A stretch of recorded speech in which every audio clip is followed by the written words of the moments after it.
This program is designed to provide international servicemen with an easy-to-follow and understand method for troubleshooting the electrical systems in international trucks. The program is centered around the Sun Model 28-volt amp tester, or VAT-28. The VAT-28 has proven to be a very reliable and accurate instrument for testing starting, charging, and general electrical systems. The procedures covered in this program, although written for the VAT-28, will be similar or the same as for other volt amp testers on the market. To illustrate the troubleshooting procedures, we will use this vehicle which refused to start and was towed into the service center. The starting point for the troubleshooting procedure is the main power source for the electrical system, the battery. The first step is to make a visual check of the battery.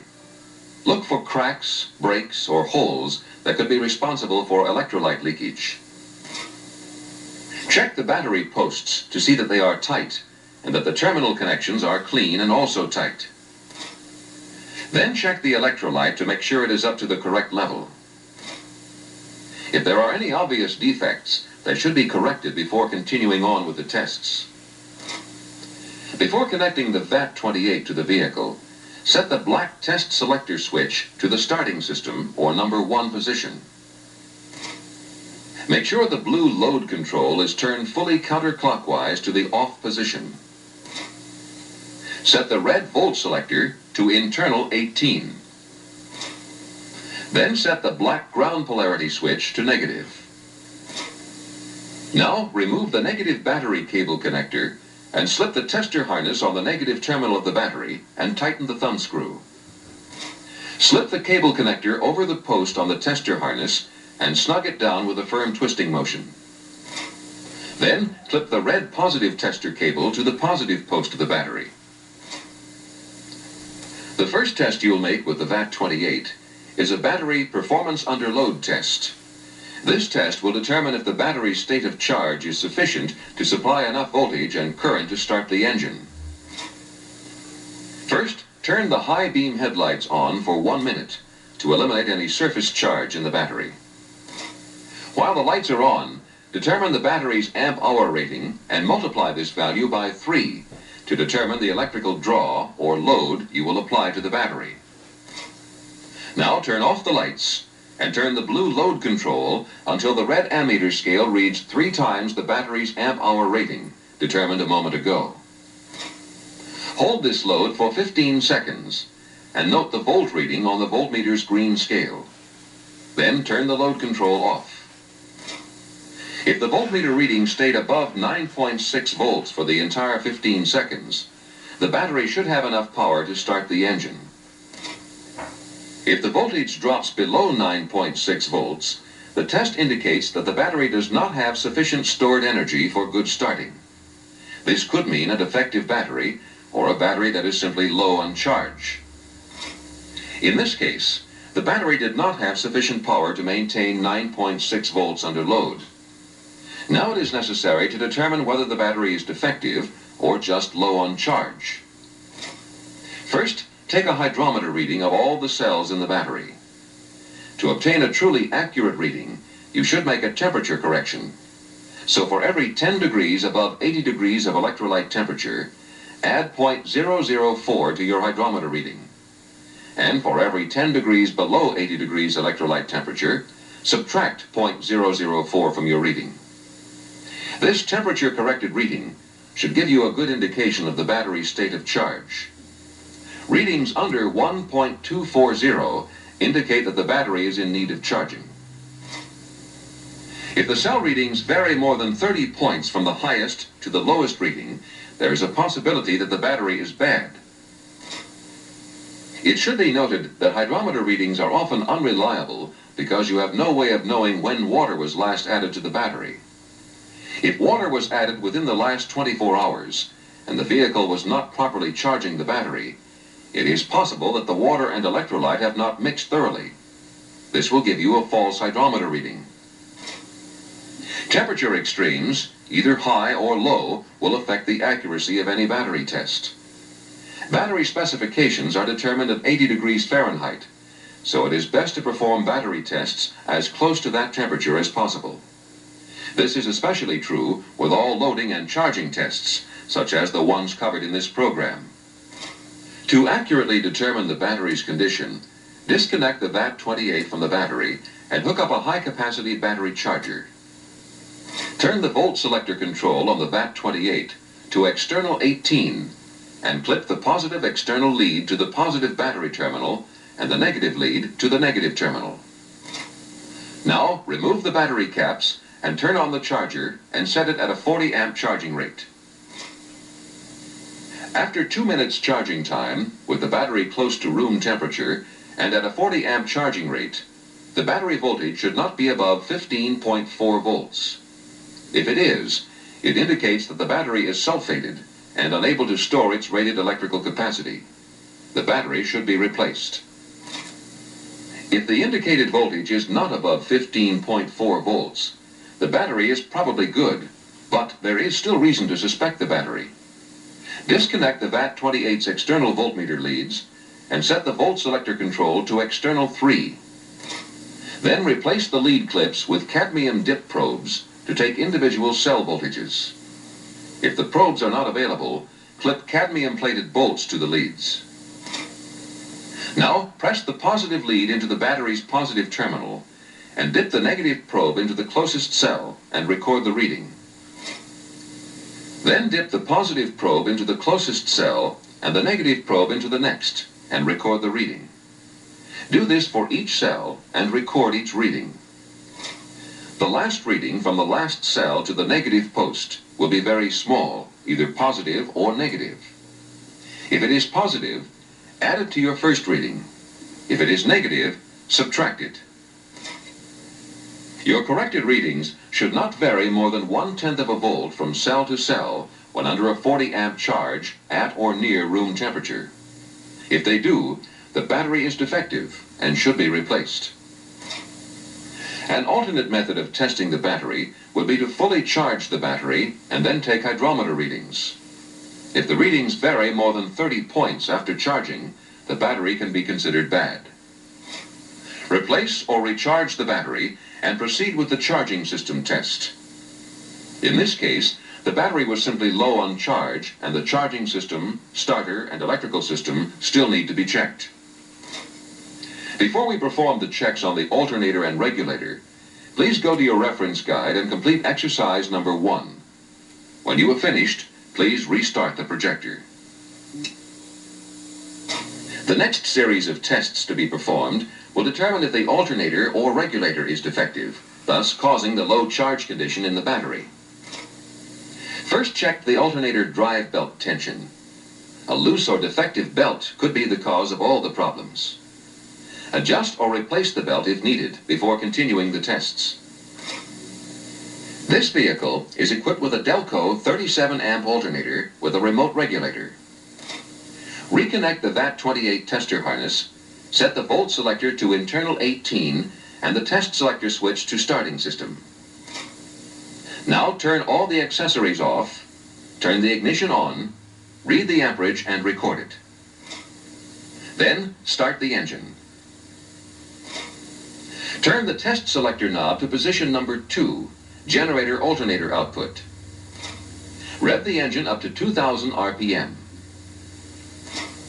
Turn the load control to obtain the maximum output of the alternator. This reading, plus the reading recorded earlier, will give you the total amperage the alternator is capable of delivering.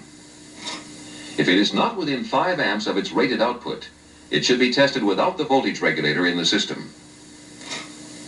If no reading can be obtained, the alternator or the regulator may be defective. Turn the black knob to position number 3, voltage regulator, which gives the charging voltage on the battery. This test will determine if the voltage regulator limits the charging system voltage to the specified level. With the engine at idle, turn the blue load control until the green voltmeter reads approximately 6 volts. Quickly move the load control back to off.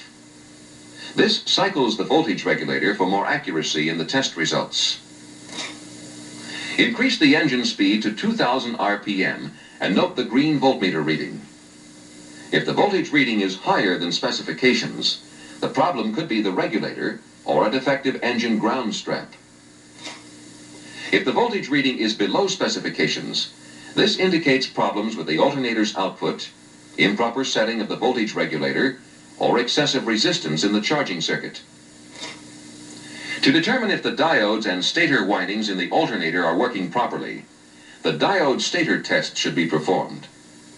A properly operating alternator charges the battery with direct current. This test senses alternating current in the alternator's output. First, set the black test selector to the number 4 position and increase the engine speed to 2000 RPM. Read the center scale on the voltmeter. This scale has green and red slashes marked OK and Replace, as shown in this illustration. If the diodes and stator are functioning properly, the meter will register a reading in the green portion of the scale. If the reading is within the red portion, the diodes and stator windings in the alternator are malfunctioning, and the unit must be disassembled and the problem pinpointed more closely. Refer to your service manual for the procedures. Since the output of this alternator was not within 5 amps of the rated output, the generator output test using the field control must next be conducted. During this test, the alternator will be controlled to produce its maximum output without using the vehicle's voltage regulator. Testing the system in this way eliminates any regulator problems and allows a quick determination of the condition of the alternator. If the alternator passes this test, the problem lies in the regulator or its circuitry. Failure of the test indicates the problem is in the alternator. First, with the engine off, disconnect the field lead from the alternator. Then connect the blue field lead to the field terminal on the alternator. If the unit you are working on is manufactured by Motorola, you will connect the field lead to the brush terminal on the back of the alternator. Next, start the engine and increase speed to 2000 RPM. Press the field control switch down. This applies battery voltage directly to the field winding of the alternator. Now, read the blue ammeter scale. Do not rev the engine to exceed 16 volts on the green voltmeter scale during this test. If the alternator output is within 5 amps of specifications, then the problem is in the regulator or its wiring. If the alternator output is low or 0, this indicates the problems are inside the alternator. For alternators with an internal regulator, the field winding may be energized by inserting a screwdriver 1 inch into the test hole and grounding it to the alternator case. Do not insert the screwdriver any further than 1 inch, or damage to the alternator may result. Operate the engine at 2000 RPM as in the previous test. If the output is within 5 amps of specifications, the problem is the regulator. If the output is not within 5 amps, the alternator is defective and must be replaced. Now let's take a moment to review what components in the electrical system we have checked and review the results. First, we tested the battery to determine if it was defective or low on charge. The battery was not defective, but it was low on charge. After charging the battery, we next performed tests to discover whether the alternator or regulator were faulty. In this case, the regulator seems to be defective and must be replaced. Please go to your reference guide and complete exercise number 2. Restart the projector when you have finished. To complete the charging, starting, and electrical system tests, we will now check the starter to determine its ability to start the engine. First, turn the test selector switch to the starting system, or position number 1, and make sure the load control is off. Disconnect and ground the coil high tension lead if the vehicle has a gasoline engine, or turn off the fuel shutoff on a diesel engine. With a known good battery, crank the engine for 10 seconds and record the maximum current draw indicated on the starting system scale on the ammeter. If the starter draws more than 250 amps, or the amperage listed in the specs, the starter or the starting system is defective. First, check the cable connections to the starter and make sure they're clean and tight. If the connections were dirty or loose, recheck the starter by trying to crank the engine.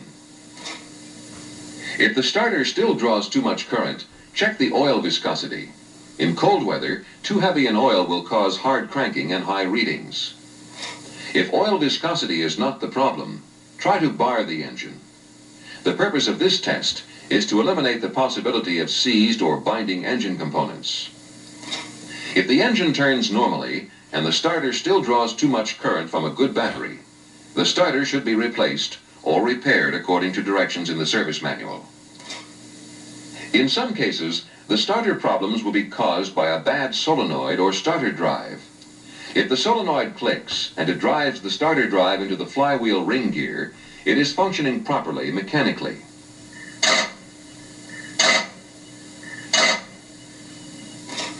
If it is functioning mechanically and the starter still does not operate, connect a voltmeter to the solenoid starter connection.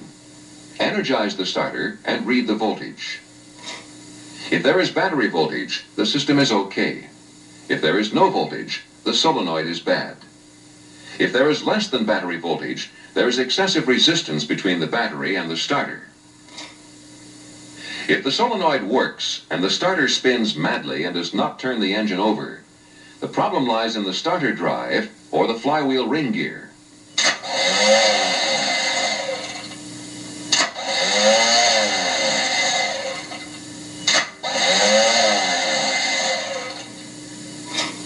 The final test, to make sure that no circuit in the vehicle is staying on and running down the battery, is the battery drain test. First, turn off the engine, all the accessories, and close all the doors to assure that the internal cab lights are not on. Next, turn the black test selector to the number 2 position to read current draw. Observe the reading on the blue ammeter scale. If no reading can be obtained, no circuit in the vehicle is drawing current and running the battery down. If a reading is obtained, this indicates a current flow which will run down the battery in time. Pinpoint the cause by removing fuses one by one and noting the ammeter. When the ammeter goes to 0, check the wiring in the circuits which are protected by the last fuse you removed. For the location of the fuses in any international vehicle, please refer to the reference guide which accompanies this program. Please go to your reference guide and complete exercise number 3. Restart the projector when you have finished.